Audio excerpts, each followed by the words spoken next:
Hello बच्चों, मैं doctor Pankaj करेल आप सभी का स्वागत करता हूं दक्षांश एजुकेशन के इस ऑनलाइन यूट्यूब चैनल पर, जहां पर हम आज क्या करने वाले हैं बेटा।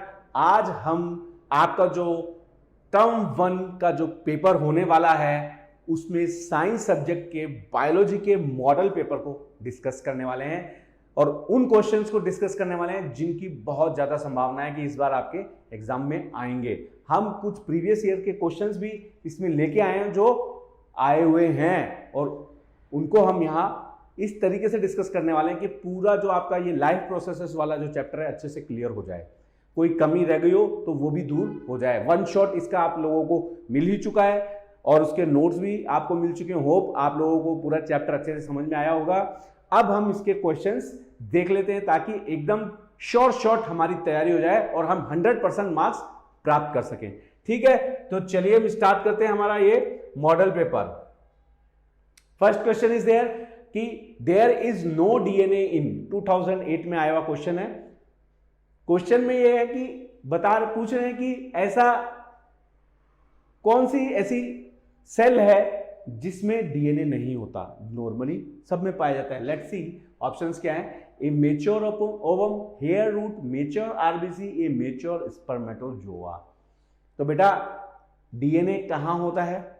आपने 9th क्लास में सेल वाला चैप्टर पढ़ा होगा जिसमें जो डीएनए के बारे में क्रोमोसोम जो है वो पढ़ा होगा आपने। ठीक है, तो हिंट है क्रोमोसोम। तो क्रोमोसोम कहां होता है? क्रोमोसोम कहां होता है बेटा? क्रोमोसोम कहां होता है? क्रोमोसोम होता है न्यूक्लियस में, है ना। न्यूक्लियस में तो होता है भाई। Nucleus is having this chromosomes और क्रोमोसोम किससे बनते हैं? डीएनए से। तो डीएनए अल्टीमेटली मतलब क्रोमोसोम में होगा और क्रोमोसोम होंगे न्यूक्लियस में। ठीक है, तो अब हिंट क्या है इसमें? अब देख लो कौन सी ऐसी सेल है जिसमें न्यूक्लियस नहीं होता, उसी में क्या होगा? डीएनए नहीं होगा। मेच्योर ओवम होता है। Hair root is again a somatic cell जिसमें डीएनए होता है क्योंकि न्यूक्लियस होता है। रूट, हेयर शाफ्ट जो होता है वो तो डेड होता है। शाफ्ट मतलब जो बाहर, जैसे अगर ये हेयर है तो ये हेयर फॉलिकल का ये शाफ्ट इस तरीके से बाहर निकलता है, तो ये रूट है। तो रूट तो लिविंग सेल से बनती है और इसमें डीएनए होता है क्योंकि न्यूक्लियस भी होगा। बाकी शाफ्ट है जो ये डेड सेल से बना होता है, तो इसमें नहीं बोल रहे, ये बोल रहे हेयर रूट। ठीक है, मेच्योर आरबीसी में होता है क्या? हमने पढ़ा था लाइफ प्रोसेसेस में, वहां डिस्कस किया था। मेच्योर आरबीसी ई न्यूक्लिएटेड होते हैं बेटा। ई न्यूक्लिएटेड, न्यूक्लियस नहीं होता, ओवल शेप के होते हैं, बाइकॉन्केव होते हैं। ठीक है, तो ये यहां पर जो ऑप्शन जो निकल के आ रहा है वो सी, या मैं कह दूं 3, मेजर स्पर्मेटोजोआ। अगेन ये वाइटल होता है, लिविंग होता है और न्यूक्लियस भी होता है इसमें। Nucleus is also there. इसी को तो फर्टिलाइजेशन किसको बोलते हैं? मेल एंड फीमेल प्रोन्यूक्लियस का मिलना जो होता है वही तो होता है फर्टिलाइजेशन। तो इसमें भी न्यूक्लियस है, इसमें भी न्यूक्लियस है, तो इनके अंदर डीएनए होगा ही होगा। हेयर रूट में भी है। Mature RBC is not having DNA क्योंकि न्यूक्लियस नहीं होता, ई न्यूक्लिएटेड होते हैं ह्यूमन के अंदर। ठीक है, तो क्या आंसर हो गया बेटा इसमें? Let's see, answer is 3, mature RBC. ठीक है, चलिए आगे चलते हैं नेक्स्ट क्वेश्चन की तरफ। The stomach takes part in, options हमारे सामने, क्या क्या काम जो है स्टमक हमारा करता है। तो बेटा कौन कौन से काम करता है? ऑप्शंस तो आ गए सामने। कौन कौन से काम करता है? डाइजेशन में तो हेल्प करता ही है ना, डाइजेशन करता है, ये तो पता ही है हमको, है ना। डाइजेशन में हमने पढ़ा था पेप्सिन एंजाइम पाया जाता है, वो क्या करता है? प्रोटीन का डाइजेशन। ठीक है, और HCl पाया जाता है ना। HCl क्या करता है? पेप्सिन को एक्टिवेट करने का काम, और म्यूकस पाई जाती है, ये पढ़ा था हमने। तो HCl जो होता है वो क्या करता है? एक तो activation of pepsin enzyme, digestion होता है। दूसरा जर्म्स को किल करता है, जर्म्स की किलिंग करता है क्योंकि इतनी ज्यादा एसिडिक माहौल प्रोड्यूस कर देता है, इतना कम पीएच होता है 1.5 से लेकर 2.5 के बीच कि जहां पर जर्म्स सर्वाइव नहीं कर पाते। तो इसलिए क्या करता है? एक तो जर्मिसाइडल की तरह काम भी करता है। ठीक है, तो डिसइंफेक्शन वाला पॉइंट यहाँ पर जो है ये आ गया। इसके बाद में breaking partially digesting the food, protein का डाइजेशन करता है, कार्बोहाइड्रेट का, फैट का डाइजेशन नहीं होता, और प्रोटीन का भी पूरा डाइजेशन यहाँ नहीं होता। पूरा हमने पढ़ा था कहाँ होता है, इंटेस्टाइन में। अगर डाइजेशन आपको पढ़ना है तो हमारा जो वन शॉट है जिसमें लिविंग जिसमें लाइफ प्रोसेस का, उसको देख सकते हो आप। और हमारा जो दक्षांश एजुकेशन पे अंश सीरीज में ये पूरा चैप्टर बहुत ही अच्छे तरीके से वेल स्टडी नोट्स, टेस्ट, वो सब आपको वहाँ पर, अगर आप एक आइडियल तरीके से पढ़ना चाहते हो तो वहाँ से आप बहुत ही इकोनॉमिक रेंज में जाके परचेज कर सकते हो। बहुत ही कम पैसे में आपको ये मिल जाएगा, बहुत क्वालिटेटिव मटेरियल है, ठीक है। वहाँ से अगर पढ़ लोगे फिर आपको कोई प्रॉब्लम नहीं आने वाली। तो अब यहाँ पर क्या हो गया, पार्शियली डाइजेस्टिंग फूड हो गया, डिसइंफेक्शन भी हो गया, तो इसमें मतलब ऑल ऑफ दिस ही आएगा। तो मैकेनिकली ब्रेकिंग फूड, मैकेनिकली मतलब क्रशिंग, जो हम मुंह में क्या करते हैं, हम चीर फाड़ करते हैं ना खाने की, चीर फाड़ करके उसको छोटे छोटे पार्टिकल में कन्वर्ट कर देते हैं। फर्दर मोर जो डाइजेशन होता है वो स्टमक और करता है और उनको थिन करता है, पेस्ट के रूप में कन्वर्ट कर देता है, यानी मैकेनिकल डाइजेशन भी करता है, ठीक है। तो answer fourth will be the correct answer, all of these, ठीक है। तो एक बार देख लेते हैं, fourth is the correct answer, ठीक है। इसके बाद में हम नेक्स्ट क्वेश्चन की तरफ चलते हैं। Next question is the 3 secretions meeting the food in small intestine are, कौन कौन से हैं ये। तो अब ये 3 कौन से सिक्रीशंस है जो कि स्मॉल इंटेस्टाइन में मिलते हैं आके, इनका ये पूछना है।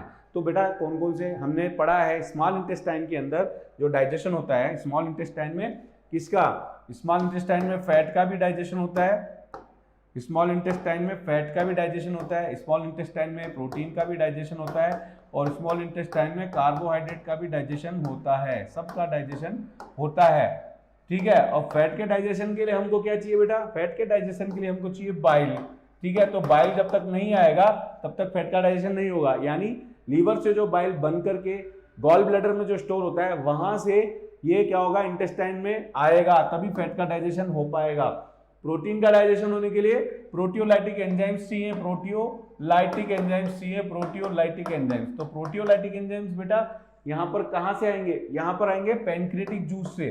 पैनक्रियाटिक जूस हमने पढ़ा है, पैनक्रियाटिक जूस में जो ट्रिप्सिन पाया जाता है वो प्रोटीन का डाइजेशन करता है, तो वो कहाँ से आ रहा है, पैनक्रियाज से। तो बाइल, पैनक्रियाज और कार्बोहाइड्रेट डाइजेस्टिंग एंजाइम जो है एमाइलेज भी आता है। आप लोगों के इसमें जो फैट का डाइजेशन है, एक तो ट्रिप्सिन और लाइपेज ही दे रखा है, अमाइलेज के बारे में आप लोगों के सिलेबस में नहीं है, वो 11th क्लास में दिया हुआ है, लेकिन फिर भी मैं आपको यहाँ बता रहा हूँ कि फैट का डाइजेशन हो रहा है, प्रोटीन का डाइजेशन हो रहा है, बाइल फैट का डाइजेशन करेगा, प्रोटीन का डाइजेशन पैनक्रियाज से आ रहा है, एक तो प्रोटियोलाइटिक एंजाइम ट्रिप्सिन और पैनक्रियाटिक लाइपेज भी फैट का डाइजेशन करेगा। तो ये जो है, अब स्मॉल इंटेस्टाइन की बात हो रही है, तो स्मॉल इंटेस्टाइन में ये होगा। तो ऑप्शन देख लेते हैं, ऑप्शन क्या क्या है, बाइल, ठीक है, पैनक्रियाटिक जूस, ठीक है, intestinal juice, intestinal juice, yes. Further last जो प्रोटीन का कंप्लीट डाइजेशन होगा, जैसे प्रोटीन किस में कन्वर्ट होगा, अमीनो एसिड में। अमीनो एसिड में कन्वर्ट करने के लिए जो एंजाइम चाहिए है ना, वो कहाँ होते हैं, वो होते हैं इंटेस्टाइनल जूस में। तो इंटेस्टाइनल जूस में फर्दर आगे देखो ये सिक्रीशंस आ गए, बाइल आ गया, पैनक्रियाटिक जूस और डाइजेस्ट कर देगा जो सेमी डाइजेस्टेड प्रोटीन होता है, लेकिन फाइनल कंप्लीट डाइजेशन जो प्रोटीन या कार्बोहाइड्रेट या फैट का करता है वो करता है इंटेस्टाइनल जूस। तो you can get this question also कि फाइनल जो डाइजेशन हो रहा है प्रोटीन का, कार्बोहाइड्रेट का या फैट का, वो कौन से जूस के एंजाइम करते हैं, बेटा वो इंटेस्टाइनल जूस के एंजाइम करते हैं, ध्यान रखना। फाइनल डाइजेशन जब न्यूट्रिएंट्स में कन्वर्ट हो जाएगा, सिंपल न्यूट्रिएंट्स जैसे कि प्रोटीन अमीनो एसिड में, कार्बोहाइड्रेट शुगर्स में, फैट ग्लिसरॉल और फैटी एसिड में, वो कौन से एंजाइम होंगे, वो होंगे इंटेस्टाइनल जूस के एंजाइम, ठीक है। तो यहां पर हमारा जो ऑप्शन कौन सा आ गया सही, यहां पर स्टार्टिंग में पहला ही ऑप्शन हमारा सही आ रहा है। तो आगे देखते हैं, गैस्ट्रिक जूस स्टमक में पाया जाता है, ये गलत हो गया।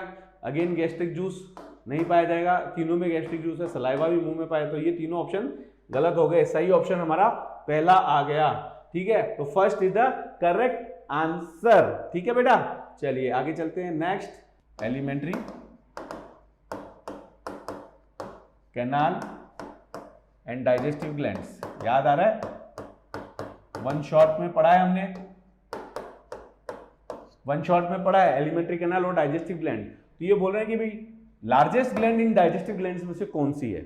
वहां पर हमने बात करी है बेटा लीवर, और ये भी बात करी थी, वहां नोट डाला था हमने कि liver is although included in digestive gland but it doesn't secrete any digestive enzyme. क्यों? और बाइल सीक्रेट करता है, and bile is responsible and playing a main role in digestion of fat, इसलिए लीवर को डाइजेस्टिव ग्लैंड में include किया गया है। और डायग्राम भी हमने बनाया, आप डायग्राम से खुद देख सकते हो कौन सा बड़ा है। तो liver, pancreas, gastric gland, adrenal gland, तो अगेन किडनी के ऊपर, किडनी का भी हमने एक स्पेशल आप लोगों के लिए वीडियो डाला है जिसमें आप how you can draw ideally A diagram of urinary system, वहां पर हमने ये डायग्राम बनाया। तो एड्रिनली ये छोटा है, इतना लार्जेस्ट नहीं है, ये तीनों लार्जेस्ट नहीं है, सबसे बड़ा जो होता है वो लीवर ही होता है बेटा। ठीक है, तो क्या आंसर हो जाएगा? Answer 1, liver is the largest gland, याद कर लो, है ना, largest gland in the body. ठीक है, आगे चलें। Compare to blood our lymph has, lymph के बारे में तो बताया था हमने, वहां पे अच्छे से डिस्कस किया है। अगेन देखो ये क्वेश्चन अगर आप देख रहे हो, जिन्होंने वो वीडियो पहले देख लिया है उनको तो अच्छे से समझ में आएगा, या जिन्होंने पहले पढ़ लिया है। जिन्होंने अगर नहीं देखा है या किसी वजह से पढ़ नहीं पाए अब तक, वो पहले वीडियो देख लें, वन शॉट लाइफ प्रोसेसेस वाला, उसके बाद ये क्वेश्चंस आराम से हो जाएंगे। ठीक है, फिर भी मैं यहाँ डिस्कस कर रहा हूं। ठीक है, तो अब ये कह रहे हैं कि compare to blood lymph has, तो लिम्फ बेटा क्या है? Lymph is a part of blood only, है ना, और वो क्या होता है? ब्लड कैपिलरीज जो होती है ना, उनसे निकल करके बाहर आता है ऐसा फ्लूइड। अब देखो कैपिलरीज है, उनमें क्या होती है? एंडोथीलियम, हमें पता है ये सिंगल लेयर्ड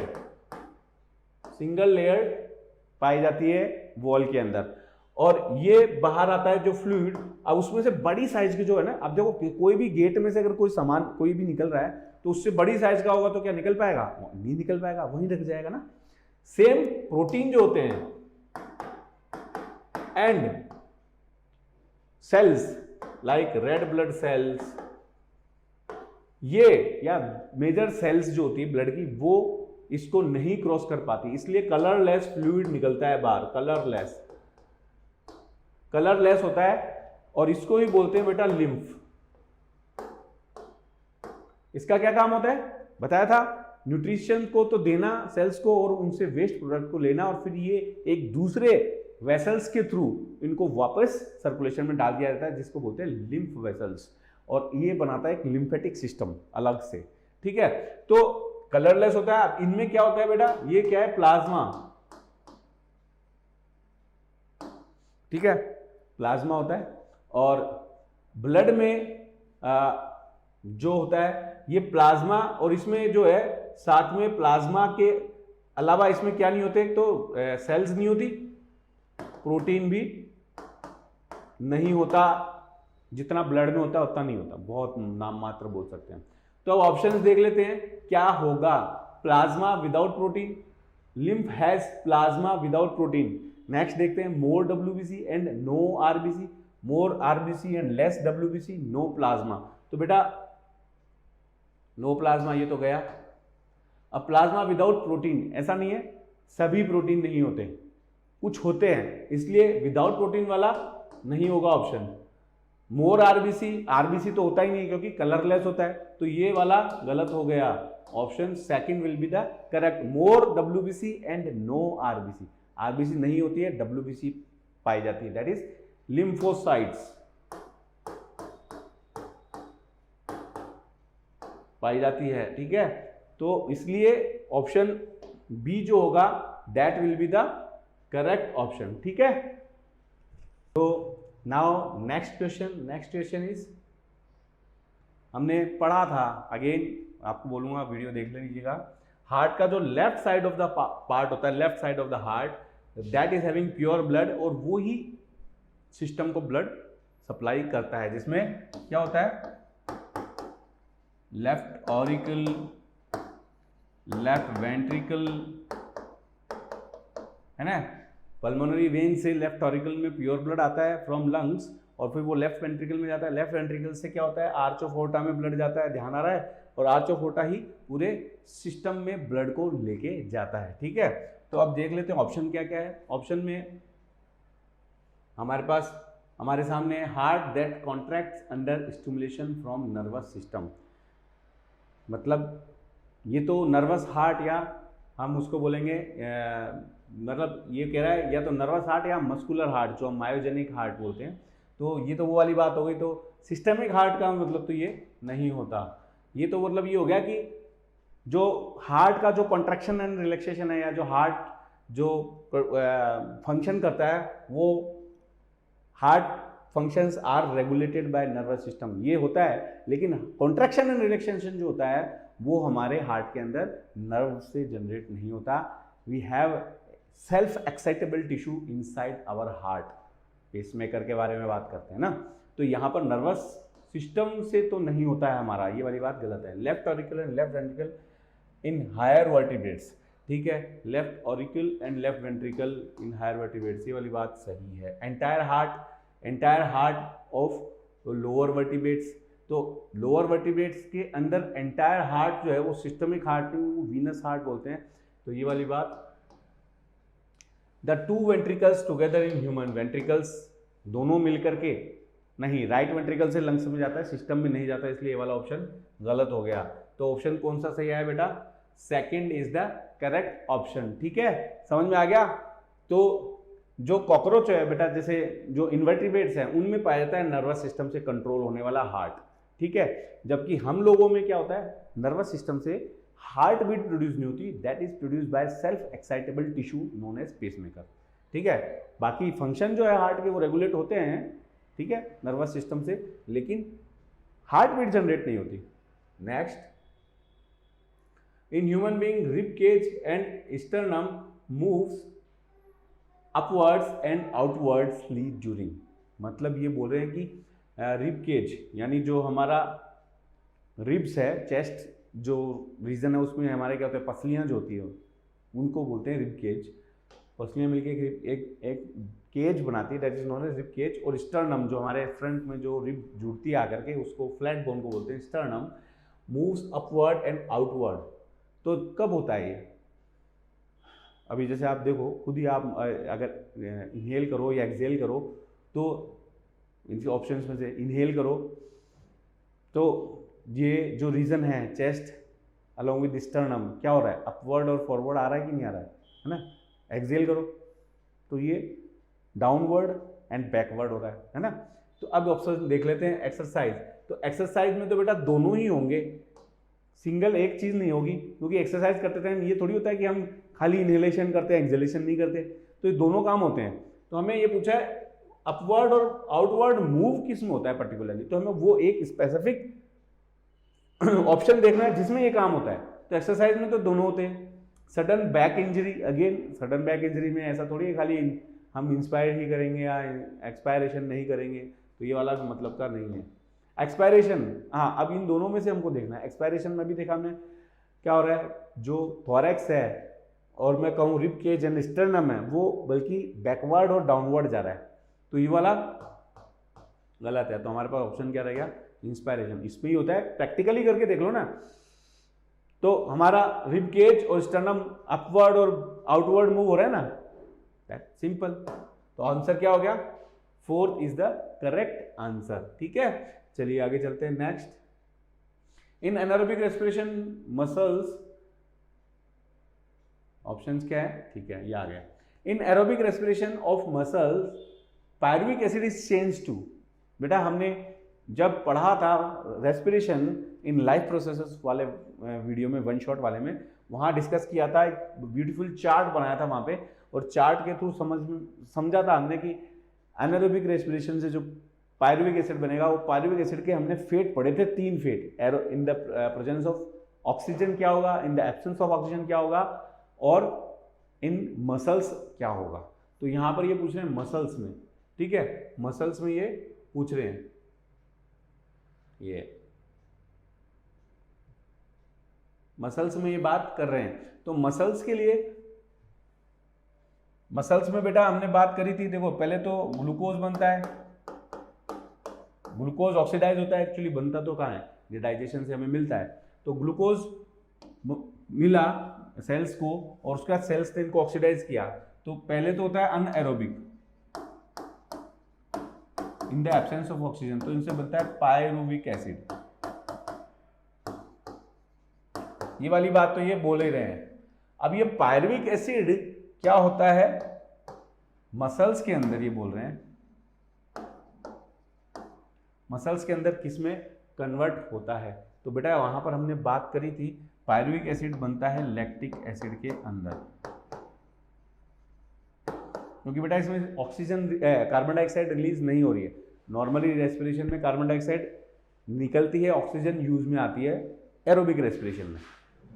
अब यहां पर क्या हो रहा है, एरोबिक नहीं है इसलिए ऑक्सीजन नहीं है, ऑक्सीजन नहीं है तो क्या होगा, पूरा ऑक्सीडेशन नहीं हो पाएगा पायरुविक एसिड का, पूरा ऑक्सीडेशन नहीं होगा तो वो लैक्टिक एसिड में जो एक इंटरमीडिएट प्रोडक्ट है उसमें कन्वर्ट होता है। समहाउ कुछ एनर्जी रिलीज होती है, क्योंकि जब एक्सरसाइज करते हैं ना हम लोग, तब ये एरोबिक रेस्पिरेशन के साथ मसल्स में अनएरोबिक रेस्पिरेशन भी स्टार्ट हो जाता है, क्योंकि हमारे लिए एनर्जी की रिक्वायरमेंट बढ़ जाती है उस टाइम। तो एनर्जी की रिक्वायरमेंट को पूरा करने के लिए अनएरोबिक रेस्पिरेशन भी स्टार्ट होता है एरोबिक रेस्पिरेशन के साथ, ताकि जो बढ़ी हुई डिमांड को पूरा किया जा सके।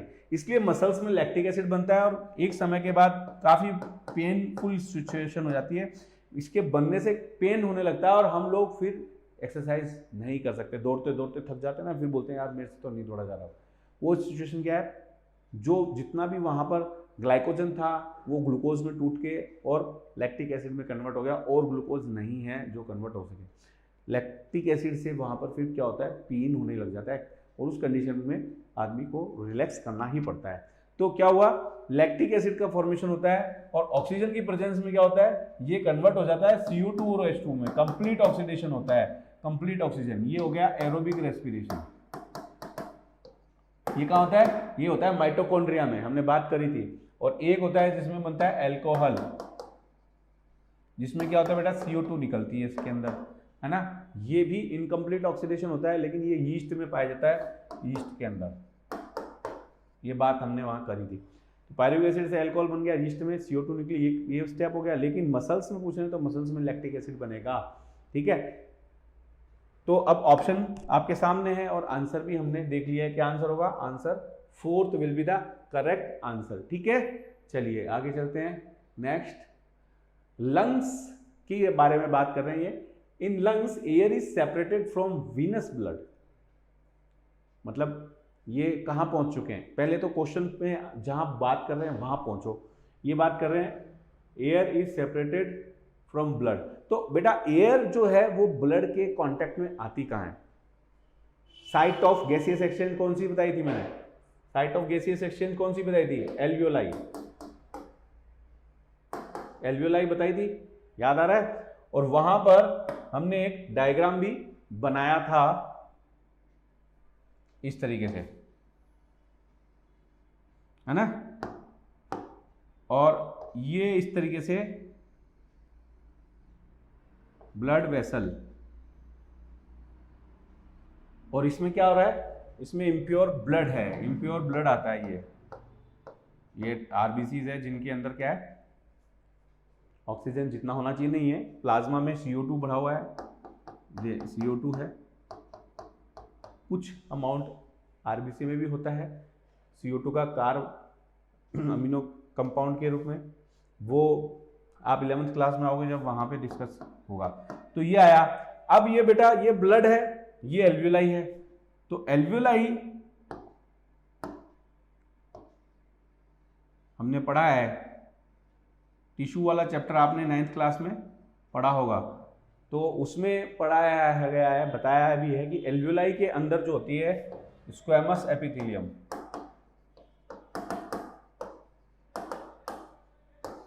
सिंपल स्क्वैमस एपिथेलियम पाई जाती है। और कैपिलरी जो एंडोथेलियम होती है बेटा, इसमें भी क्या होती है, इसमें भी स्क्वैमस एपिथेलियम ही होती है।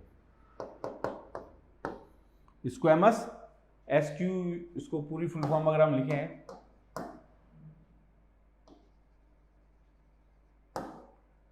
ठीक है, स्क्वेमस एपिथेलियम।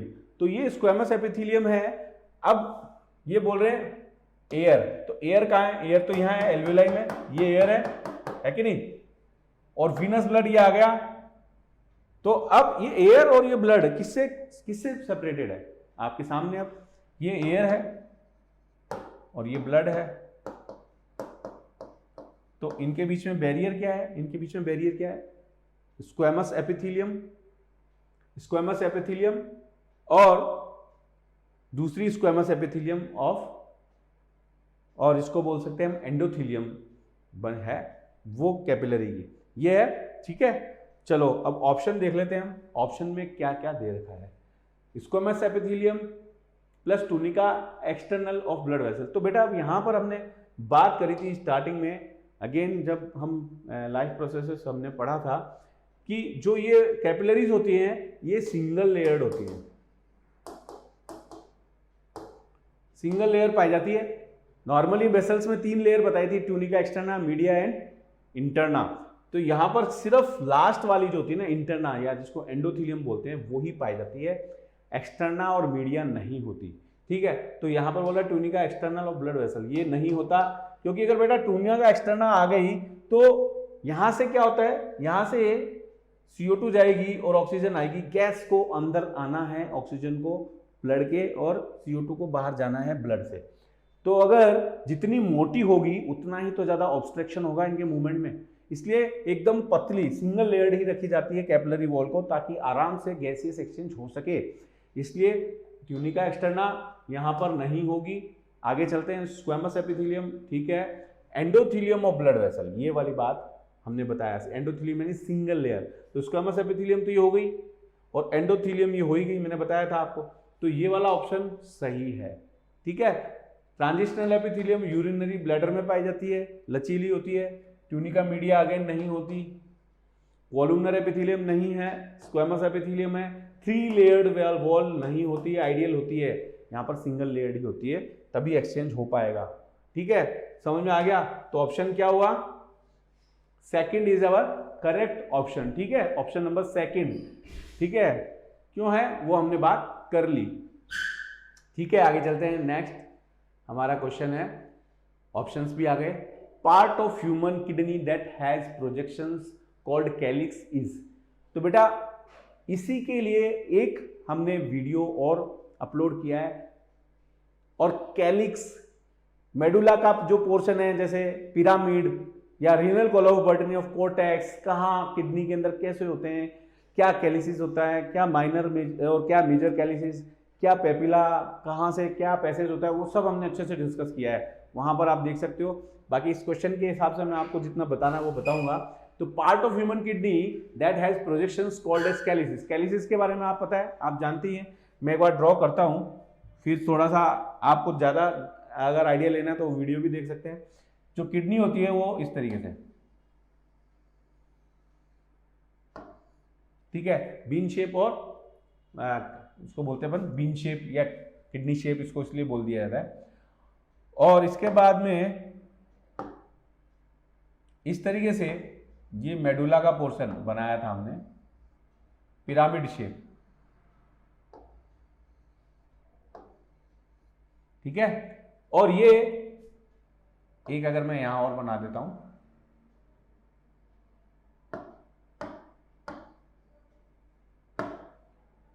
लाइक दिस, ठीक है। तो अब ये पिरामिड इस तरीके से, और ये यूरेटर का पार्ट, ये तो यहां पर ये तो है, क्या है, कॉलम ऑफ बर्टिनी, ये पिरामिड, पिरामिड शेप में है इस तरीके से, ठीक है। तो पिरामिड्स के बीच में है कॉलम ऑफ बर्टिनी, ये ध्यान रखना। अब बेटा जो भी पिरामिड होता है इनका जो ओपनिंग होता है दैट इज नोन एज, ये इसको बोलते हैं पेपिला। ठीक है, पेपिला के जस्ट सामने जो भी एक ट्रैक्ट है, जो भी एक रास्ता है और आगे फर्दर, इसको बोलते हैं माइनर कैलिक्स। ठीक है, और ये माइनर कैलिक्स एक पिरामिड का, ऐसी इस पिरामिड का माइनर कैलिक्स यहां होगा, इस पिरामिड का यहां होगा। ये माइनर कैलिक्स मिलकर के खुलते हैं ब्रॉड स्ट्रक्चर में, इसको बोलते हैं बेटा, ये है मेजर कैलिक्स। मेजर बड़ा है ना, तीनों खुल रहे हैं इसके अंदर। और ये मेजर कैलिक्स जो है अगेन ए ब्रॉड, ये इसका मेजर कैलिक्स है, यहां पे ये दोनों इनका, ये यहां पर माइनर कैलिक्स इसका यहां, और ये मेजर कैलिक्स हो जाएगा इन दोनों का, और इसका यहां पे हो जाएगा। तो ये मेजर कैलिक्स जो मिलकर के खुलते हैं जिसमें बड़ी फनल शेप स्ट्रक्चर में, उसको बोलते हैं रीनल पेल्विस। ये है रीनल पेल्विस, ये वाली। ठीक है, ये तो मेजर कैलिक्स है, ये इसका है, और रीनल पेल्विस है ये। तो किस तरीके से हुआ, papilla, minor calyx, major calyx, renal pelvis, इस तरीके से फ्लो होता है यूरिन का। अब ये बोल रहे हैं कि अब हमारे पास इसका आंसर आ चुका है। ये खोल रहे हैं part of human kidney that has projections called calyx is, किस में खुलता है, इज ओपन। यहां पर क्वेश्चन पूरा है, ओपन इन, ये बोल रहे हैं किसमें खुलते हैं। ठीक है, किसमें खुलते हैं बेटा, कहां हो गया, हाइलम। हाइलम क्या होता है बेटा, हाइलम तो ये बाहर ये वाला पोर्शन है, जो डिप्रेशन है ना ये किडनी के, इसको बोलते हैं हाइलम। तो ये वाला तो नहीं हुआ, इसमें नहीं खुल रहा। रीनल कॉप्सल या renal capsule, sorry, renal capsule बाहर जो कवरिंग होती है उसको बोलते हैं रीनल कैप्सूल। तो वो उसमें भी नहीं खुल रहे, है ना, नहीं खुल रहे ना। कॉर्टेक्स, ये वाला पोर्शन है कॉर्टेक्स, ये बाहर का जो पोर्शन है ना, ये वाला, ये कॉर्टेक्स पोर्शन है, ये कॉर्टेक्स है। तो अब ये कॉर्टेक्स में खुल रहे हैं, कैलिक्स तो बाहर इधर की तरफ खुल रहे हैं, पेल्विस की तरफ, कॉर्टेक्स तो इधर है, ये इधर है, तो ये वाला भी गलत हो गया। तो रीनल पेल्विस, पेल्विस में खुल रहे हैं, हो रहा है clear. Minor calyx, major calyx, major calyx खुल रहे हैं रीनल पेल्विस में, तो आंसर क्या होगा, पेल्विस। ठीक है, तो क्वेश्चन, पूरा क्वेश्चन क्या हुआ, part of human kidney that has projections called calyx is opened इन, किसमें वो खुलते हैं। ठीक है, तो ये आंसर क्या हो जाएगा, fourth will be the correct answer, renal pelvis. Next, filtration of blood takes place 8, filtration of blood takes place. तो यहां पर जो ऑप्शंस हैं वो सारे के सारे किससे रिलेटेड है, न्यूरॉन से, यानी ये सॉरी नेफ्रॉन से, आई एम सॉरी, यही कंफ्यूजन होता है, जैसे मैं बोला नेफ्रॉन और न्यूरॉन में भी बच्चे कंफ्यूज होते हैं। न्यूरॉन बेटा हमारी जो नर्वस सिस्टम होता है ना, उसमें उसकी स्ट्रक्चरल एंड फंक्शन यूनिट होती है। यहाँ पर ये बात कर रहे हैं किडनी से related, that is made up of nephron, neuron नहीं, नेफ्रॉन, ध्यान रखना। तो नेफ्रॉन के बारे में ये बात कर रहे हैं। तो filtration of blood takes place 8। अब ब्लड जो आता है, नेफ्रॉन की स्ट्रक्चर हमने बनाई थी उस वीडियो में, देखिएगा आप, तो उसमें हमने इस तरीके से होता है, ठीक है, ये फिर ये बाद में लूप ऑफ हेनरी, इस तरीके से बनाया था। और फिर इस तरीके से एफरेंट आर्टेरियोल आता है, और ये टफ्ट नेटवर्क बनता है, और फिर इफरेंट आर्टेरियोल, ये इस तरीके से। तो फिल्ट्रेशन हमने बात करी थी कि जो एफरेंट आर्टेरियोल है उसका डायमीटर जो है वो ज्यादा होता है इफरेंट से, इफरेंट आर्टेरियोल से डायमीटर एफरेंट का ज्यादा होता है, इसलिए ज्यादा ब्लड आएगा, जाएगा कम, तो यहाँ पर इकट्ठा होगा तो प्रेशर डालेगा, तो क्या होगा, वो बाहर की तरफ निकलेगा बोमन्स कैप्सूल में, जहां पर क्या है, बोमन स्पेस है, यहां पर ये फिल्ट्रेट इकट्ठा हो जाएगा। ठीक है, तो हमारे पास फिल्ट्रेशन ऑफ ब्लड कहां हुआ, बोमन कैप्सूल,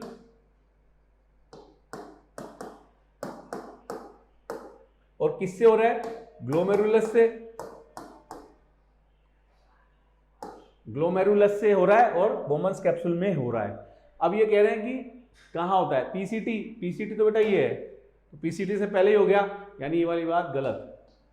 डीसीटी तो अगर मैं बात करूं डीसीटी, तो डीसीटी तो इस तरीके से लूप ऑफ हेनले कंटिन्यू करता है, और ये इस तरीके से डीसीटी आती है, ये कलेक्टिंग डक्ट है ना। तो ये डीसीटी तो यहाँ है, तो फिल्ट्रेशन तो यही हो गया, यहाँ पे तो आ ही नहीं पाए, तो डीसीटी वाला ऑप्शन भी क्या हो गया हमारा गलत। कलेक्टिंग डक्ट ये है, तो कलेक्टिंग डक्ट भी गलत हो गया, बचा क्या मालपिगियन बॉडी। अब मालपिगियन बॉडी हमारे तो या तो वुमेन्स कैप्सूल या ग्लोमेरुलस से कुछ होना चाहिए था, लेकिन बेटा इन दोनों को ही जोड़ के क्या बोलते हैं, इन दोनों को ही Bowman's capsule plus glomerulus is known as Malpighian body, ये याद रखना। हमने वहाँ बात भी करी है, रीनल कॉर्पसल या मालपिगियन कॉर्पसल भी बोलते हैं, या मालपिगियन बॉडी बोलते हो, मालपिगियन कॉर्पसल भी बोल सकते हैं, मालपिगियन बॉडी भी बोल सकते हैं। So that is actually combination of women capsule and glomerulus. तो ऑप्शन हमारे पास डायरेक्ट नहीं है यहाँ पे ग्लोमेरुलस, लेकिन मालपिगियन बॉडी के अंदर क्या होता है ग्लोमेरुलस प्लस वुमेन्स कैप्सूल, इसलिए सही ऑप्शन क्या हो जाएगा हमारा third will be the correct option. ठीक है, option third will be the correct. Next, assertion reason type, ये तो हमने एमसीक्यूज देख लिया, अब हम assertion reason type of questions कर लेते हैं। ठीक है, इनमें से क्या है कि इनमें से हमें जो एक सेंटेंस एसेशन का है, एक रीजन है, उसको मे बी वो उसको एक्सप्लेन भी कर सकता है, एसेशन को नहीं भी कर सकता है। तो उसके बाद जो एसेशन रीजन के बाद 4 ऑप्शंस रहेंगे, उनमें से हमें उन एसेशन रीजन के लिए कौन सा ऑप्शन सही है वो सेलेक्ट करना है। तो अब यहाँ देख लेते हैं, एसेशन ये है कि हीमोग्लोबिन ऑक्सीजन कैरियर। ठीक है, तो ये वाली बात सही है कि नहीं, ये बात सही है, हमें पता है, क्योंकि हीमोग्लोबिन क्या होता है ऑक्सीजन के अंदर, और हीमोग्लोबिन जो होता है आयरन कंटेनिंग पिगमेंट होता है, और इसमें जो ऑक्सीजन जुड़ता है ना, ऑक्सी हीमोग्लोबिन का फॉर्मेशन होता है, और वो ऑक्सी हीमोग्लोबिन टिश्यूज तक जाती है, और वहां से ऑक्सीजन फिर टूट के टिश्यूज में जाती है, यानी हीमोग्लोबिन ऑक्सी हीमोग्लोबिन के रूप में ऑक्सीजन को कैरी करता है, ये वाली बात सही है। Oxygen binds as oxygen to iron of haemoglobin, अभी मैंने बताया आयरन कंटेनिंग पिगमेंट होता है, और आयरन से एक मॉलिक्यूल ऑफ आयरन से 4 ऑक्सीजन के मॉलिक्यूल जुड़ सकते हैं। ठीक है, तो ये वाली बात भी सही है, यानी कि हमारा कौन सा ऑप्शन सही हो गया, both correct and R being correct explanation of A, ये वाली बात भी सही है, क्योंकि आयरन से ही ऑक्सीजन जुड़ती है, ये वाली बात सही है, और तब ऑक्सी हीमोग्लोबिन बनता है, और इसको बोलते हैं ऑक्सीजनेशन ऑफ हीमोग्लोबिन। ऑक्सीडेशन नहीं बोलते बेटा, ऑक्सीडेशन इज डिफरेंट। ऑक्सीडेशन तो कंप्लीट ऑक्सीजन जो हीमोग्लोबिन है उसकी स्ट्रक्चर को ही बदल के रख देगा, ठीक है, वो नहीं होता है, ऑक्सीजनेशन होता है, and that is oxy haemoglobin is a reversible product, जो कि टूट भी सकता है, बन भी सकता है और टूट भी सकता है। ठीक है, लेकिन ऑक्सीडाइज्ड हीमोग्लोबिन नहीं होगा चेंज। तो यहां पर क्या आंसर हो जाएगा, first will be the correct answer. ठीक है, first is the correct answer. ठीक है, आगे चलते हैं नेक्स्ट एसेशन रीजन की तरफ। ऑप्शन हमारे सामने, assertion is that blood does not coagulate in uninjured blood vessel. क्या होता है ऐसा हमारी बॉडी के अंदर जहां इंजरी नहीं है, जैसे कि अभी मैं आप लोगों के सामने खड़ा हूं अनइंजर्ड, तो मेरी बॉडी में जो ब्लड चल रहा है वो कोगुलेट नहीं होता है, ये वाली बात तो सही है ना, नहीं होता है नॉर्मली। तो यहाँ पर ये तो बात सही कह रहे हैं कि भाई नहीं होता है कोगुलेट। अब इसका रीजन क्या है, uninjured blood vessel release an anticoagulant heparin, that is a natural anticoagulant present in blood. ठीक है, ताकि ब्लड वेसल्स के अंदर ब्लड नहीं जमे, ये वाली बात सही है, ये वाली बात सही है, यानी कि इसमें भी ऑप्शन क्या आ जाएगा, both expression and reason are true and reason is a correct explanation of A, यानी एसेशन। तो यहां पर क्या आंसर आ गया बेटा, answer again first will be the correct answer. ठीक है, चलिए आगे नेक्स्ट एसेशन रीजन की तरफ चलते हैं। ऑप्शंस भी आ गए हमारे पास। एसेशन रीजन क्या है, हार्ट से रिलेटेड है। Each heartbeat, in each heartbeat 70 ml of blood is pumped by each ventricle. पहले इसका देख लो, क्या ये सही है, ये वाली बात सही है या गलत, या गलत। तो बेटा आपको मैं बताऊं, ऐसा नहीं होता है कि लेफ्ट जो वेंट्रिकल है वो बाद में कॉन्ट्रैक्ट करेगा, राइट वेंट्रिकल पहले करेगा, दोनों ही इक्वली कॉन्ट्रैक्ट करते हैं। ठीक है, दोनों ही एक साथ कॉन्ट्रैक्ट करते हैं, और एक साथ ही जो वॉल्यूम ऑफ ब्लड है वो एक ही जैसा दोनों से निकलता है। राइट वेंट्रिकल से निकल के जाएगा पल्मोनरी आर्टा में और लेफ्ट वेंट्रिकल से निकल के जाएगा आर्च ऑफ आर्टा में। ठीक है, तो दोनों के अंदर same 70 ml, that is known as stroke volume. Stroke volume बोलते हैं इसको। ये हर हार्ट बीट से निकलता है हार्ट से बाहर। ठीक है, तो ये दोनों ही से निकलेगा ईच वेंट्रिकल। तो ये वाली बात सही है, दोनों वेंट्रिकल्स एक साथ कॉन्ट्रैक्ट करेंगे और दे आर कंसर्न जो रिलेटेड वेसल्स में ब्लड को पंप करेंगे। रीजन क्या है इसका? The duration of a cardiac cycle is directly proportional to number of heartbeat। पहली बात तो हम इसको देखें ये सही है कि नहीं। Duration of cardiac cycle is directly proportional to number of heartbeat. यानी अगर किसी नॉर्मल हार्टबीट क्या होती है बेटा? नॉर्मल 72 है ना। तो इस टाइम पे अगर हम देखें तो कार्डियक साइकिल का ड्यूरेशन जो होता है 0.8 सेकेंड होता है ना। ठीक है, लेकिन अगर मान लो किसी की 100 हो गई हार्ट बीट, तो क्या कार्डियक साइकिल भी उसी हिसाब से बढ़ जाएगा क्या? क्या 2 सेकंड हो जाएगा क्या वो बढ़ के, या 1.2 या 1.5 कुछ भी, मतलब 0.8 से आगे चला जाएगा, बढ़ जाएगा क्या? ऐसा होता है? तो ये वाली बात गलत है, क्योंकि कार्डियक साइकिल का जो ड्यूरेशन है वो एक ही रहने वाला है 0.8 सेकेंड हमेशा। कितना भी हार्ट बीट बढ़ जाए कार्डियक साइकिल का ड्यूरेशन वही रहेगा। इट मीन्स अगर हार्ट बीट के नंबर बढ़े तो कार्डियक साइकिल का ड्यूरेशन बढ़ेगा, ये वाली बात गलत है। तो एक तो ये गलत है खुद में रीजन, और दूसरा ये गलत है तो ये एक्सप्लेन भी नहीं करेगा, ऑब्वियस सी बात है। ठीक है, तो ऑप्शन क्या आएगा अपना सही इसमें? Both A and R true and R, ये तो गलत हो गया। बोथ ये ट्रू वाले तो दोनों ही गलत हो गए। अब बोथ ये वाला भी गलत हो गया क्योंकि ये तो सही है, यानी हमारे पास सी वाला ऑप्शन आ गया, सी वाला आ गया, या थर्ड मैं कह दूं, third option is correct. Clear? तो ये हमारा हो गया एसेशन एंड रीजन। अब इसके बाद में बेटा हम चलेंगे नेक्स्ट केस स्टडी क्वेश्चंस में। केस स्टडी देख लेते हैं क्या है। अगेन ये हमारे सर्कुलेटरी सिस्टम से रिलेटेड है। Double circulation is a type of circulatory system in which the blood passes through the heart twice, okay, before completing a full circuit. ये हमने अच्छे से डिस्कस करा है, बिल्कुल सही बात है। जो 4 चैम्बर्ड हार्ट होते हैं उनमें डबल सर्कुलेशन पाया जाता है, लाइक बर्ड्स एंड मेमल्स। तो blood is pumped from heart to the lungs and then return to the heart before being distributed to other organs and tissues of the body. तो ये वाली बात सही है। डबल सर्कुलेशन के ऊपर उन्होंने आपको एक पैसेज दिया है, केस स्टडी दी है। अब क्वेश्चन क्या है, क्वेश्चन देखते हैं। द फिगर, अगेन फिगर के बारे में बात कर रहे हैं। ये फिगर आपके सामने इधर है फिगर। क्वेश्चन क्या है? Figure shows blood circulation in human, यहां पे देख लेते हैं।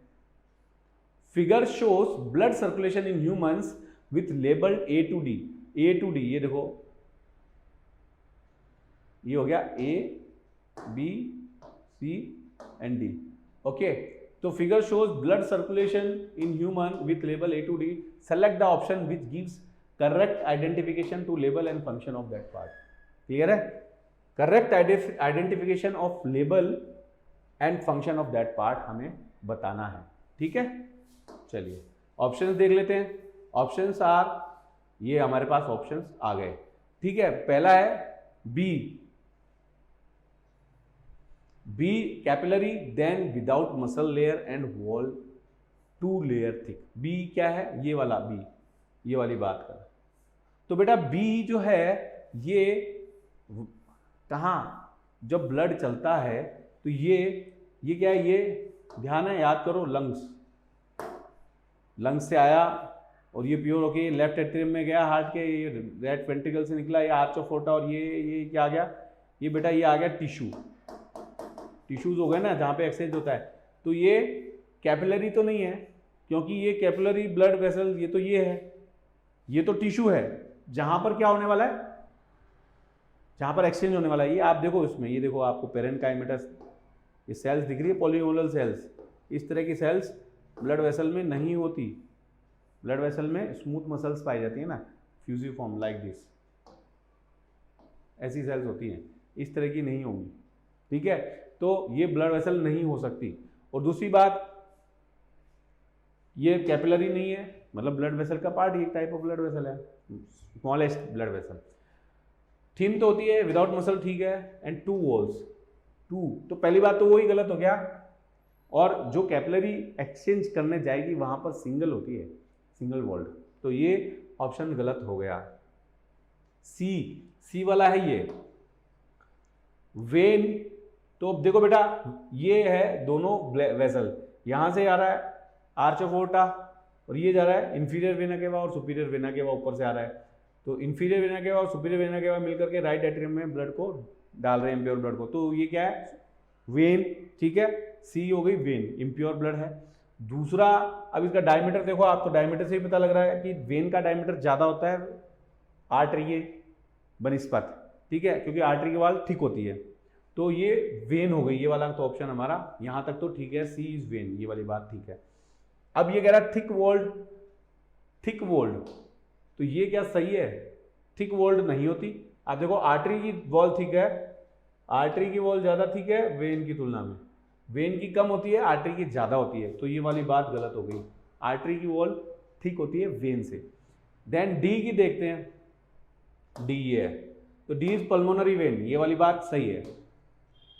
And takes oxygenated blood to heart, oxygenated blood ला रही है और हार्ट में लेके आ रही है, ये वाला भी पॉइंट सही है, ये सही है। तो डी पॉइंट देखने की जरूरत है, हमारे पास सही आंसर आ गया है, डी देख लेते हैं। ए इज आर्टरी, ए कौन सा है, ये ए आर्टरी है, सही है। Thick walled and blood flow at low pressure, तो लो प्रेशर पे नहीं बहता, ये वाला गलत है पॉइंट, लो प्रेशर नहीं होता है, प्रेशर हाई होता है आर्टरी के अंदर, इसलिए हमारे पास सही ऑप्शन क्या आ गया, हमारे पास सही ऑप्शन आ गया बेटा third is the correct option. I think now it is very clear to you. So हम नेक्स्ट क्वेश्चन देखते हैं कि इस केस स्टडी का ही, तो इसलिए डबल सर्कुलेशन तो पाया जाता है, किसमें पाया जाता है, बर्ड्स और मेमल्स में। तो मेमल्स खत्म हो गया, बर्ड्स या aves is a scientific name of bird, aves is class, ठीक है, क्लासिफिकेशन में आपने 9th में देखा होगा, वहां पर एवीज बर्ड्स फैमिली के लिए, या class, actually class of bird is aves. ये दो तो गलत हो गए। फिश में डबल सर्कुलेशन नहीं होता है, सिंगल ही होता है, ये बात हमने कर ली है, क्योंकि वीनस हार्ट होता है, 2 ही चैम्बर पाए जाते हैं, ठीक है। इस तरीके से डायग्राम भी ड्रॉ करा था, ये हार्ट है, ये एट्रियम, ये वेंट्रिकल, और ये गए ये टिश्यूज़ में, और इससे पहले यहाँ पे मैं अगर लंग वो गिल्स बना दूँ तो भी कोई दिक्कत नहीं है, ये गिल्स हो गए, तो यहाँ से इम्प्योर ब्लड निकला, ये है वीनस हार्ट, ये गया गिल्स तक, गिल्स पे प्योर होने के लिए, गिल्स से आया टिश्यूज़ में, टिश्यूज़ से फिर इम्प्योर हुआ, इम्प्योर होके इम्प्योर ही ब्लड हार्ट में जाता है। तो हार्ट से एक बार ही निकलता है, 2 बार नहीं। तो इनकम्प्लीट मतलब आधा अधूरा जैसा भी हो, 2 बार तो निकले हार्ट से, किसी एक चैम्बर से निकले, यहाँ पर तो दोनों ही चैम्बर में एक बार ही निकल रहा है। इसलिए क्या हुआ, जो फिश है ये भी गलत हो गया। Amphibians will be the correct, क्यों, क्योंकि इसमें 3 चैम्बर्स होते हैं, 3 चैम्बर्स होते हैं। इस तरीके से अगर मैं बनाऊं रफली,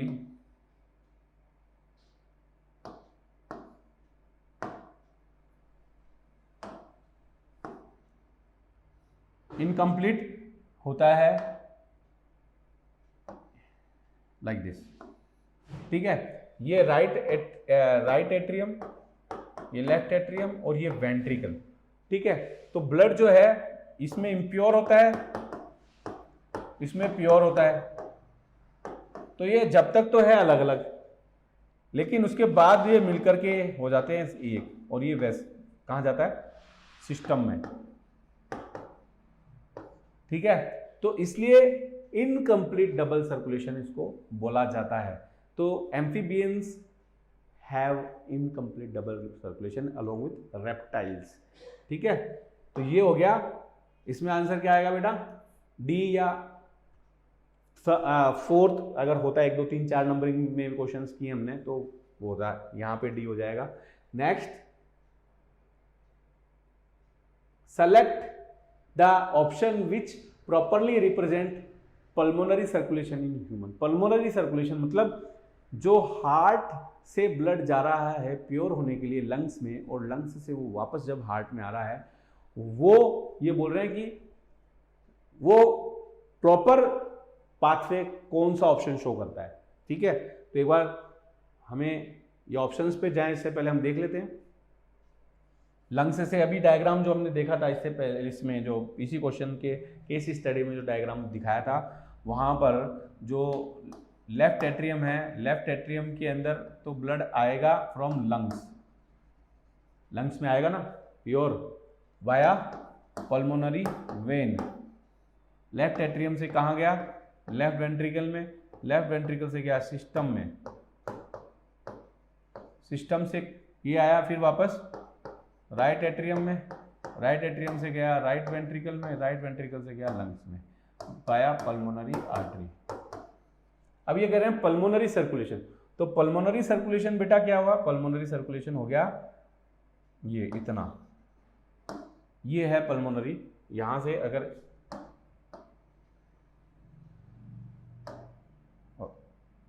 इसको वापस बनाते हैं,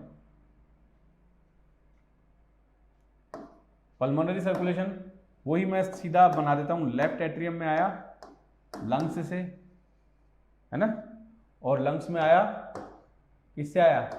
राइट वेंट्रिकल से, राइट वेंट्रिकल में आया राइट एट्रियम से, तो हार्ट से चला और वापस हार्ट में आ गया, है ना, हार्ट से चला और वापस हार्ट में आ गया, तो ये पूरा हो गया ना, एक सर्किल पूरा हो गया। इसको मैं कर दूं हार्ट, और ये भी हार्ट, तो ये एक ही हो गए दोनों, तो ये पूरा हो गया ना सर्किल है। ये एरो जो है गलत बना दिया मैंने, ये ऐसे चलेगा तो हो गया ना सर्किल पूरा। तो यही है पल्मोनरी सर्कुलेशन।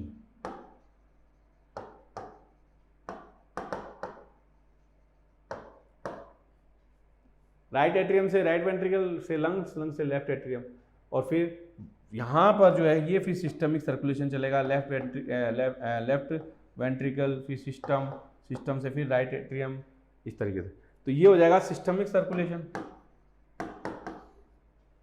तो पल्मोनरी सर्कुलेशन में पूछ रहे हैं कि रास्ता क्या है, तो हमारे सामने आ गया कि लंग्स में पल्मोनरी वेन्स के थ्रू लंग्स से आएगा लेफ्ट एट्रियम में, और पल्मोनरी आर्टरी के थ्रू जाएगा राइट वेंट्रिकल से लंग्स में। ठीक है, अब ऑप्शन देख लेते हैं।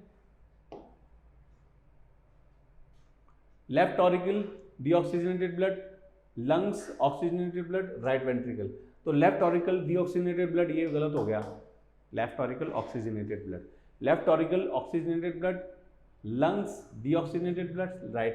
तो लंग्स में डीऑक्सीजनेटेड ब्लड जो जाता है वो लेफ्ट से नहीं जाता, राइट से जाता है, ये वाली बात गलत होगी। राइट वेंट्रिकल डीऑक्सीजनेटेड ब्लड ये ठीक है, लंग्स में जाएगा वहाँ ऑक्सीजनेटेड होगा, फिर लेफ्ट ऑरिकल में आएगा, ये सही हो गया। ठीक है ना, यही तो है। राइट वेंट्रिकल से डीऑक्सीजनेटेड ब्लड कहाँ गया? लंग्स में, via pulmonary artery, pulmonary artery के थ्रू गया, और यहाँ पर ऑक्सीजनेटेड हुआ, ऑक्सीजनेट से पल्मोनरी वेन के थ्रू वापस कहाँ गया? लेफ्ट ऑरिकल में। तो ये वाली बात सही है, इसका मतलब चौथा वाला ऑप्शन हमारा गलत है। तो answer third will B correct, third will be the correct answer. ठीक है, तो ये आपका एक केस बेस्ड स्टडी क्वेश्चन हो गया। Let's see second one. ठीक है, आपको 4 से 5 क्वेश्चन भी मिल सकते हैं, हमने 3 लिए हैं, 4 मिलेंगे, 5 मिलेंगे, तो आपको हो सकता है कहते हैं 5 में से 4 आपको करने हैं, तो वो क्वेश्चन आप ढंग से उस हिसाब से जो इंस्ट्रक्शन में दिया हो करके आए। अब इसके नेक्स्ट क्वेश्चन जो केस बेस्ड क्वेश्चन है उसमें ट्रांसपिरेशन, अगेन ट्रांसपोर्ट प्लांट से रिलेटेड है, प्लांट टिश्यूज या प्लांट किंगडम से related. Transpiration is the evaporation और evaporative loss of water by plants. ठीक है, it occurs mainly through the stoma और स्टोमेटा इन द लीव्स।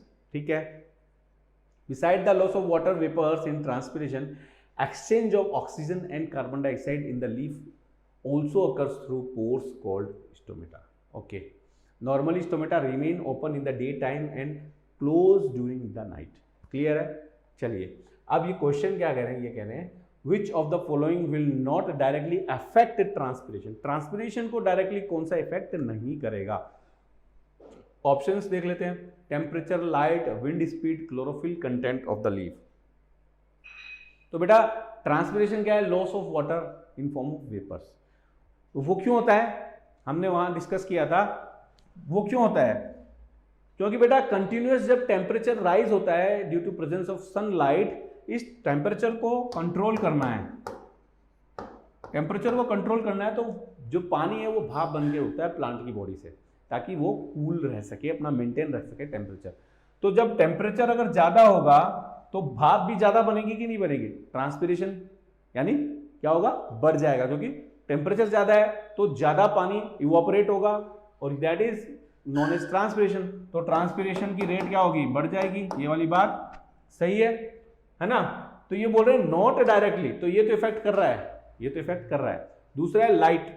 अब लाइट, सनलाइट अभी बताया मैंने, सनलाइट की वजह से तो टेम्परेचर बढ़ रहा है, तो जितनी ज्यादा लाइट में रहेगा, सनलाइट रहेगी, उतना ही ज्यादा ट्रांसपिरेशन होगा, ये भी बढ़ेगा। विंड स्पीड, विंड स्पीड में क्या होगा कि जब मान लो कोई प्लांट है वो ऐसे एरिया में जहां पर बहुत हवा बह रही है, और एक प्लांट ऐसा है जहां पर मान लो हवा नहीं बह रही, तो क्या होगा? अगर मान लो ये लीफ है, अब ये हवा, ये पानी इवोपरेट हुआ, इवोपरेट होके क्या होगा? वही सराउंडिंग में ही तो होगा। अब ये विंड आई और इस पानी के मॉलिक्यूल को ले गई, तो यहां पर वापस क्या हो गया? ड्राई माहौल हो गया, है ना? ड्राई हो गया तो जो कंसंट्रेशन डिफरेंस हुआ कि नहीं हुआ? पानी पत्ती के अंदर तो है लेकिन बाहर कम हो गया कंपेरेटिवली उस कंडीशन में जहां पर विंड कम बह रही है। अगर ये हवा नहीं होगी तो यहां पर ये पानी के मॉलिक्यूल्स तो ऐसे ही रहेंगे, कम होगी तो कम रहेंगे, लेकिन अगर स्पीड ज्यादा है तो वो क्या करेंगे? इसको, पानी के मॉलिक्यूल्स को ले जाएंगे यहां से, तो ले जाएंगे तो क्या होगा? यहां पर ग्रेडियंट बना रहेगा और इस वजह से लॉस ऑफ वाटर होता रहेगा। यानी जितना विंड होगी उतना ही ज्यादा ट्रांसपिरेशन होगा, है ना? क्योंकि वो जो वाटर ड्रॉपलेट्स है, वेपर्स जो बनी है, उनको ले जाएगा। Again there will be remaining dry environment surrounding, फिर पानी निकलेगा। कुछ जैसे वाइंड जो वेपर्स रहती है उससे भी टेम्परेचर कंट्रोल में रहता है, लेकिन जब हवा से निकल गया वो पानी तो टेम्परेचर वापस बढ़ेगा, क्योंकि वहाँ पे चारों तरफ जो पानी की बूंदें थी वो वाष्प के रूप में या ह्यूमिडिटी के रूप में वो नहीं है, इसलिए टेम्परेचर बढ़ेगा। तो wind speed will also increase the transpiration. Chlorophyll content, अब क्लोरोफिल कंटेंट की बात अगर हम बोलें, क्लोरोफिल से क्या रिलेटेड है? ट्रांसपिरेशन का क्लोरोफिल से क्या रिलेशन है? Wait, chlorophyll is related with the food production, transpiration तो वाटर लॉस है, तो क्लोरोफिल से कोई कंटेंट जो कांटेक्ट नहीं है डायरेक्ट, क्लोरोफिल कंटेंट जो है वो डायरेक्ट कांटेक्ट में नहीं है और directly it is not affecting transpiration. ठीक है, तो यहां पर आंसर हमारे पास आ गया डी और 4 विल बी करेक्ट आंसर। ठीक है, चलिए आगे next. Which of the following statement is not true for stomatal apparatus? Stomatal apparatus के लिए, स्टोमेटल apparatus हमने बात करी थी, डायग्राम भी देखा था जब हमने चैप्टर करा था वहाँ पे, कि जो गार्ड सेल्स होती हैं लाइक दिस, है ना, and they are surrounded by subsidiary cells like this, इन्हीं से तो पानी अंदर जाता है, बाहर आता है लाइक दिस। ये न्यूक्लियस है, तो ये क्या होगी? ये सब्सिडरी सेल्स है, ये गार्ड सेल्स है, ये सब्सिडरी सेल्स है। ठीक है, अब ये क्वेश्चन क्या कह रहे हैं वो देख लेते हैं। Guard cells invariably process chloroplast and mitochondria. तो हमने बात करी थी guard cells are specialized epidermal cells that has chloroplast. ठीक है, तो ये वाली बात सही है क्योंकि एपिडर्मल सेल है लेकिन इनमें क्लोरोप्लास्ट होता है, तो ये वाला पॉइंट जो है ये तो सही है। अब हमको क्या करना है? हमें बताना है नॉट ट्रू। अगेन अंडरलाइन करने की बात मैं कई बार बोल चुका हूँ। Guard cells are always surrounded by subsidiary cells, तो ये हमने देखा अभी, ये वाला भी सही है, सब्सिडरी सेल्स है। Stomata are involve in gaseous exchange only. तो बेटा अभी इससे पहले जब हमने अभी पढ़ा था वो जो आपको दे रखा था पैसेज, उसमें क्लियर लिखा हुआ है कि stomata are involve in transpiration as well as gaseous exchange. तो ओनली लगा दिया तो ये गलत है। वाटर का जो लॉस हो रहा है ट्रांसपिरेशन वो भी स्टोमेटा के थ्रू ही हो रहा है, तो यहाँ पर ये हमें नोट बताना है, तो गलत तो यही आ गया। Inner wall of guard cells are thick. इसीलिए तो वो मूव कर पाती हैं, तो ये वाली बात सही है। तो third will be the answer, C और थर्ड, ठीक है, सी और third will be the correct answer. समझ में आ गया? चलिए आगे देखते हैं next and last question of our session, ठीक है। क्योंकि जैसे आपने सीबीएसई का सैंपल पेपर देखा होगा, 60 क्वेश्चंस आए थे, 20 तीनों में से। तो हमने हमारे बायो के जो 20 क्वेश्चंस हैं वो हम आज यहाँ अभी कंप्लीट करने वाले हैं। फिजिक्स और केमिस्ट्री के भी आपको इसी तरीके से इस मॉडल पेपर के क्वेश्चंस मिलने वाले हैं, ठीक है। वो आपको सर अभी जैसे तैयार होंगे आपको अपलोड कर दिए जाएंगे, ठीक है। तो next is which of the following is not a purpose of transpiration. Transpiration का पर्पस कौन सा नहीं है इनमें से? Helps in absorption and transport of plants, transport in plants, sorry, तो ट्रांसपोर्ट इन प्लांट्स, तो ये वाली बात सही है, क्योंकि भाई ट्रांसपोर्टेशन पुल,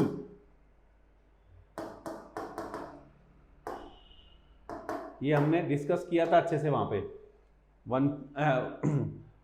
वन शॉट में, और जो अंश सीरीज का जो पैकेज दक्षांश एजुकेशन पर अवेलेबल है वहां पर तो बहुत अच्छे से डिस्कस किया हुआ है।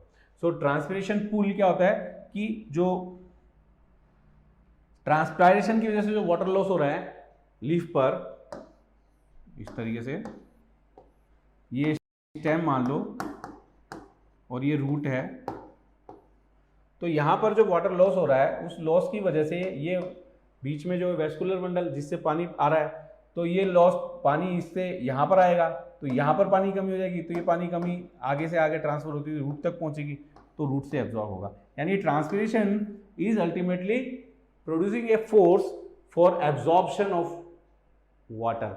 वाटर एब्जॉर्प्शन के साथ फिर वाटर के साथ क्या होता है, मिनरल्स भी तो होते हैं, वो भी एब्जॉर्ब होते हैं, वो भी ट्रांसपोर्ट होते हैं। तो ये वाली बात सही है कि ट्रांसपोर्टेशन हेल्प करता है वाटर एब्जॉर्प्शन में, ट्रांसपोर्टेशन में along with minerals, prevent loss of water. तो यहाँ पर तो अब लॉस ऑफ वाटर को prevent, actually transpiration is the loss of water in form of vapour, तो प्रिवेंट, ये वाली बात ही गलत हो गई यहाँ पे, दूसरा ही ऑप्शन आपका गलत हो गया है। तीसरा, maintain shape structure in plant by keeping the cells turgid. Obviously बात है कि रूट से पानी जब पहुँचेगा पत्तियों तक, तभी तो वो पत्तियों के अंदर पानी जो है सेल्स में भरा हुआ रहेगा और वो टर्जिड फुली हुई रहेंगी। ये वाली बात सही है। सप्लाइज वाटर फॉर फोटोसिंथेसिस, बिल्कुल फोटोसिंथेसिस में CO2 प्लस H2O मिलके जो ग्लूकोज बना रहे हैं, उसके लिए वाटर कहाँ से आ रहा है, ट्रांसपिरेशन के थ्रू तो आ रहा है रूट से, ये वाला भी सही है। तो ऑप्शन कौन सा गलत हो गया बेटा? बी इज द रॉन्ग, ठीक है, क्योंकि transpiration is actually loss of water, prevent loss of water गलत हो गया, ठीक है। तो ये हमारा यहाँ पर बायोलॉजी का जो सैंपल पेपर था, मॉडल पेपर, जो आपके टर्म 1 में जो क्वेश्चंस आने की संभावना ज़्यादा से ज़्यादा है, और वैसे क्वेश्चंस हमने यहाँ डिस्कस किए जिससे पूरा चैप्टर आपके अगर कहीं कोई कमी रह गई है तो वो अच्छे से यहाँ पर पूरी हो जाए। इसके बाद आपको हम फिर नए सेक्शन में कुछ और नए सेशन में लेके आएंगे आपके लिए, और इसी तरीके से आप हमारे साथ जुड़े रहिए और पढ़ते रहिए, बढ़ते रहिए विद दक्षांश एजुकेशन।